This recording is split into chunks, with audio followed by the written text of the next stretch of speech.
بسم اللہ الرحمن الرحیم. ناظرین، وی لاگ نمبر 130 اور آج پہلی قسط ہے اور ہیڈنگ ہے قصہ اصحاب کہف کا اور صفحہ نمبر ہے 161. ناظرین، ہم آپ کے سامنے پیش کر رہے ہیں قصص الانبیاء کتاب سے قرآن و سنت کی روشنی میں واقعات اور قصے. حضور اکرم صلی اللہ علیہ وسلم سے لے کر حضرت آدم علیہ السلام تک کے قصے ہیں قرآن و سنت کی روشنی میں اس کتاب میں، جس کے رائٹر ہیں، جس کی تصنیف ہے مولانا عبد المنان صاحب کی تصنیف ہیں. یہ رائٹر ہیں اس کتاب کے، رحمۃ اللہ علیہ. ناظرین، ہم روزانہ کی بنیاد پر ایک یا دو ویلاگ پر پیش کرنے کی کوشش کریں گے. تو نیا جو سبجیکٹ ہے ہمارا وہ ہے قصہ اصحاب کہف کا. ناظرین، قرآن کریم کا پارہ نمبر 15 سبحان الذی کے اندر سورۃ الکہف، کاف نمبر 18 نمبر یہ سورت ہے سلسلے کے حوالے سے. اس میں تمام تر ذکر ہے، اسی کے مطابق ہم آپ کے سامنے رکھیں گے یہ قصہ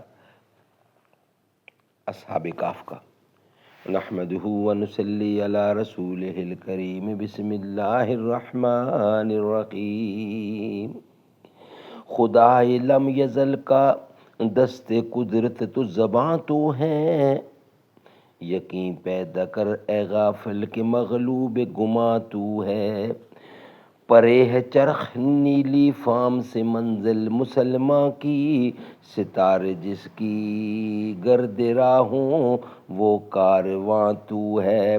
یہ نکتہ سر گزشت ملت بیزا سے ہے پیدا، کہ اقوام زمیں ایشیا کا پاسباں تو ہے. سبحان اللہ. صفحہ نمبر 161 کتاب ہے قصص الانبیاء. آغاز کر رہے ہیں ہم وی لار نمبر 130 اور پہلی قسط ہے قصہ اصحاب کہف کا. ایک روایت میں یوں بیان کیا گیا ہے کہ ملک روم میں ایک بادشاہ تھا جس کا نام دقیانوس تھا. اللہ تعالیٰ نے اس کو بہت بڑی سلطنت دے رکھی تھی اور فوج و لشکر بہت کثیر تعداد میں تھا. اتفاقاً ایک روز کسی قاصد نے آ کر اس بادشاہ سے کہا کہ فلاں بادشاہ تیرے ساتھ لڑنے کی تیاری کر رہا ہے اور اپنی کثیر تعداد میں تیرے مقابلے کے لیے آنا چاہتا ہے. اس خبر کو سن کر روم کا بادشاہ دقیانوس اشتعال میں آ گیا اور اپنی تمام فوج و لشکر لے کر اس دشمن کے مقابلے کے لیے میدان جنگ میں کود پڑا. اور وہ بادشاہ اس پر چڑھائی کرنے آیا تھا. آخرکار دقیانوس بادشاہ کے ہاتھ سے مارا گیا اور اس کے جتنے بیٹے تھے وہ سب کے سب گرفتار ہو گئے. بعض مورخین نے لکھا ہے کہ اس بادشاہ کے 6 بیٹے تھے اور بعض کہتے ہیں کہ 5 بیٹے تھے. بادشاہ روم دقیانوس نے سب کو اپنی خدمت خاص میں رکھا، صرف ان میں سے ایک کو عہدہ جائے ضرور کا دیا تھا. جب بادشاہ دقیانوس جائے ضرور کو جاتا تو اس سے آبدست کروا لیتا، اور اس کا سبب یہ تھا کہ وہ ایسا جوان فربا موٹا تھا کہ اس کا ہاتھ جائے مقصد پر نہیں پہنچتا تھا.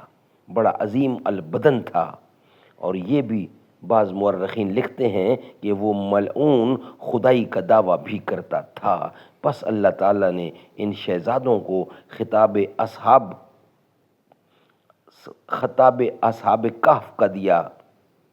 ان شہزادوں کو خطاب اصحاب کہف کا دیا، جیسا کہ اللہ رب العزت نے فرمایا. ناظرین، قرآن کریم کا آغاز کر رہے ہیں.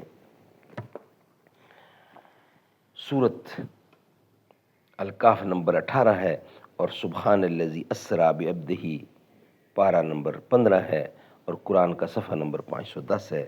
یہاں سے ہم آپ کے سامنے رکھ رہے ہیں اس قصے کا آغاز. اعوذ باللہ السمیع العلیم من الشیطان الرجیم. بسم اللہ الرحمن الرحیم. قال اللہ تعالی ام حسبت ان اصحاب الکہف والرقیم من آیاتنا عجبا من آیاتنا عجبا اذ اول فتیتو الی الکہفی فقالوا ربنا آتنا من لدنک رحمتا وہیئ لنا من امرنا رشدا۔ کیا تو خیال کرتا ہے کہ غار اور کھو کے رہنے والے ہماری قدرتوں میں عجب اچھمبا تھے، جب جا بیٹھے وہ جوان پہاڑ کے کھو میں، پھر بولے اے رب دے ہم کو اپنے پاس سے بخشش اور پوری کر دے ہمارے کام کی درستی۔ سبحان اللہ، سبحان اللہ۔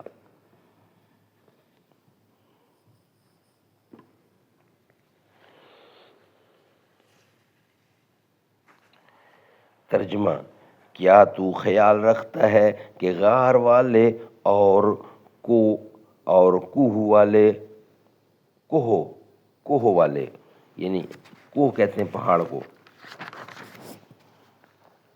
کہ غار والے اور کوہ والے ہماری قدرتوں میں اچھمبا تھے، جب جا بیٹھے وہ جوان اس کوہ میں، پھر بولے اے رب دے ہم کو اپنے پاس سے مہر اور بنا ہمارے کام کو درست۔ یہی شہزادے مذکور سب کچھ تدبیر اور ہیلا کرنے لگے کہ کیوں کر اس ظالم بدبخت کے ہاتھ سے ہم خلاصی پائیں اور خدا کی عبادت کریں۔ ایک روز دقیانوس اپنی جائے ضرورت کو گیا تھا اور اس غلام کو جسے اس نے اس کام کے واسطے خادم مقرر کیا تھا نہ پایا کہ اس کی مقصد کو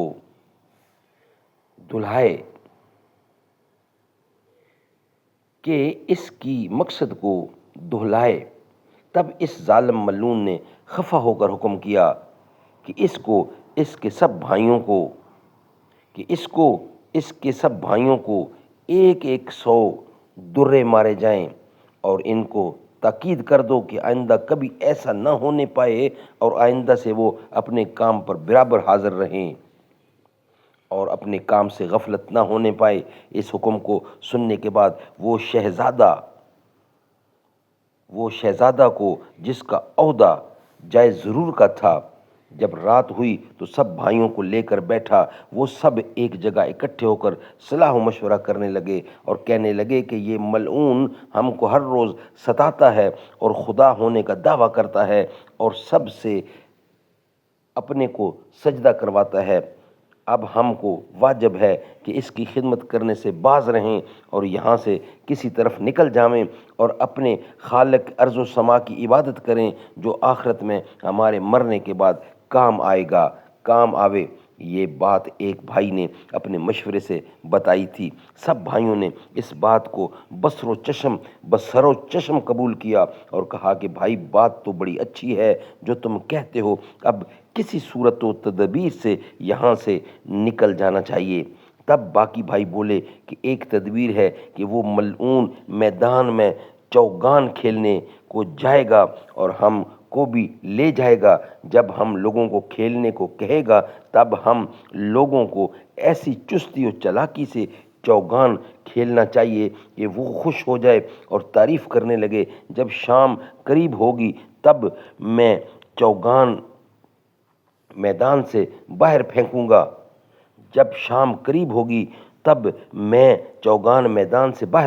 گا۔ اس وقت تم لوگ بھی میرے پیچھے میدان سے باہر نکل آنا اور سب ایک جگہ جا کر میلے اور پرانے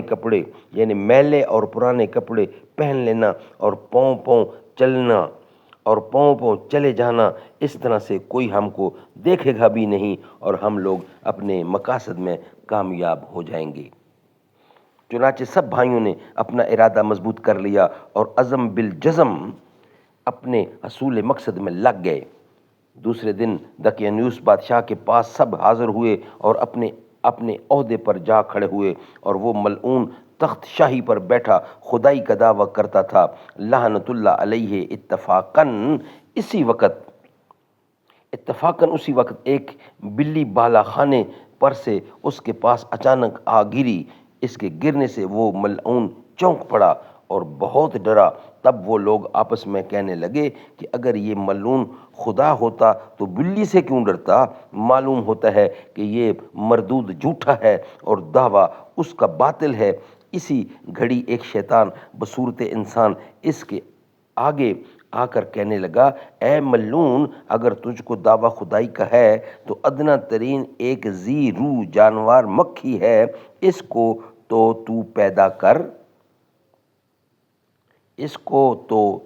پیدا کر، تب ہم جانیں گے کہ تیرا دعویٰ حق ہے۔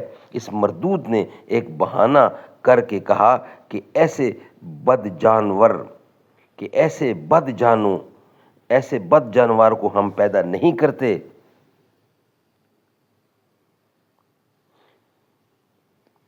شیطان بولا، خدا نے تو اس کو پیدا کیا ہے، البتہ کچھ حکمت ہوگی۔ وہ ملعون بولا، اس میں کیا حکمت ہوگی؟ اس کے جواب میں شیطان بولا، جب تو جائے ضروری میں جا بیٹھتا ہے، وہ مکھی تیری گندگی میں بیٹھ کر اپنے ہاتھ پاؤں میں نجاست آلود کر کے تیری داڑھی میں جا بیٹھتی ہے، یہ بھی ایک کار حکمت ہے۔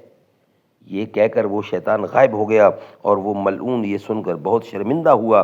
پس دوسرے دن دقیانوس چوگان کھیلنے کو میدان میں گیا اور ان شہزادوں کو بھی اپنے ساتھ لے گیا۔ پس جب وہ میدان میں پہنچ گئے تو چوگان کا کھیل کھیلنے لگا۔ دقیانوس ان شہزادوں کے کھیل سے بہت زیادہ محظوظ ہوا اور بولا، صبح کو تم سب کو خلعت دے کر خوش کروں گا۔ جب شام ہوئی اور دن بھی آخر ختم ہو ہی گیا، شہزادے اپنے مشورے کے مطابق چوگان میدان سے پھینکنے لگے اور اسی طرح آہستہ آہستہ کھیلتے ہوئے دور تک نکل گئے۔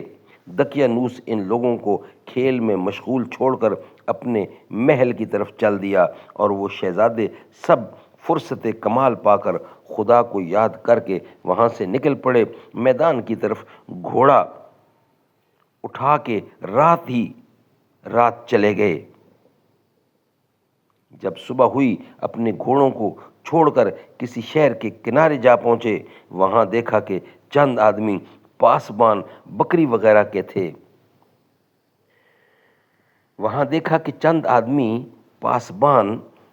وغیرہ کے تھے۔ ان سے ملاقات ہوئی۔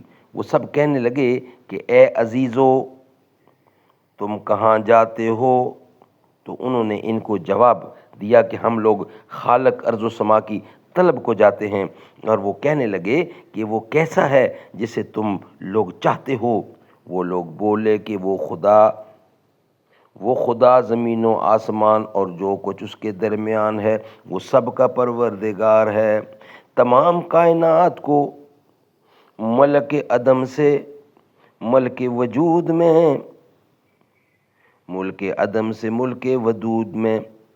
لانے والا وہی خدا ہے۔ ملک عدم سے ملک وجود میں لانے والا وہی خدا ہے۔ پس ان سب باتوں سے وہ لوگ بہت خوش ہوئے اور وہ آپس میں کہنے لگے کہ یہ سب لوگ سچ کہتے ہیں۔ تب وہ بھی اپنی پاسبانی چھوڑ کر شہزادوں کے ساتھ مل گئے اور ان کی صحبت اختیار کر لی۔ اور ایک کتا بھی ان کے ساتھ تھا، وہ بھی ان کے ہمراہ لیا۔ شہزادے ان لوگوں سے بولے کہ تم لوگ اس کتے کو واپس کر دو تو وہ بہت اچھا ہے، ورنہ ہمارے ساتھ رہے گا تو کبھی بھونکے گا اور اس کی آواز سن کر لوگ ہم کو آ کر پکڑ لیں گے۔ ان شہزادوں کے کہنے سے ان پاسبانوں نے اپنے کتے کو مارا پیٹا اور یہاں تک کہ اس کے ہاتھ پاؤں بھی توڑ ڈالے اور سارا بدن اس کا زخمی کر دیا، تو بھی اس کتے نے ان لوگوں کا پیچھا نہ چھوڑا۔ آخر وہ کتا بھی ان لوگوں کے ساتھ رہ گیا اور اللہ تعالیٰ نے ان کو قوت گویائی سکھائی تو کتے نے کہا کہ اے یارو مجھے مت مارو، تم جس کے بندے ہو میں بھی اسی کا فرما بردار ہوں، اور تم جس کو یاد کو جاتے ہو اور تم جس کی یاد کو جاتے ہو میں بھی اس کو چاہتا ہوں، لہٰذا مجھ کو بھی تم اپنے ہمراہ لے چلو۔ پس کتے سے یہ باتیں سن کر اصحاب کہف کو ترس آ گیا اور اسے پیار کر کے اپنے ہمراہ لے چلے۔ تمام رات چلتے چلتے جب صبح نمودار ہوئی تو ایک پہاڑ کے اندر ایک پہاڑ کے اندر کھودا میں کھوا بنا ہوا تھا، اندر کھوا میں جا گھسے اور بولے یہاں ذرا دم لینا چاہیے کہ رات کی ماندگی دور ہو جائے۔ آخر وہاں ٹھہر گئے اور آرام کرنے لگے، اور وہ اسی آرام کی رات میں تھے کہ نیند کا غلبہ ہوا اور وہ سو گئے۔ اس کے آگے قرآن کریم فرماتا ہے، وہ ہم آپ کے سامنے پیش کریں گے انشاءاللہ نیکسٹ ویلاگ کی صورت میں۔ قرآن کریم اس کے آگے کیا فرماتا ہے وہ ہم آپ کے سامنے رکھیں گے، مگر نیکسٹ ویلاگ کی صورت میں۔ ناظرین، یہ ویلاگ ہے قصص الانبیاء کتاب سے، اور مولانا عبد المنان صاحب اس کے رائٹر ہیں، اور اصحاب کہف کا قصہ ہے قرآن کو سنت کی روشنی میں۔ ناظرین، ہم آپ سے پہلے بتا چکے ہیں کہ یہ پارہ نمبر 15 ہے، سبحان الذی اسریٰ بعبدہ، صفحہ 510، سورۃ الکہف نمبر 18 میں یہ تمام تر واقعہ درج ہے۔ ہم بھی وہاں سے ایک ایک چیز دیکھ کے آپ کے سامنے یہ قصہ رکھ رہے ہیں۔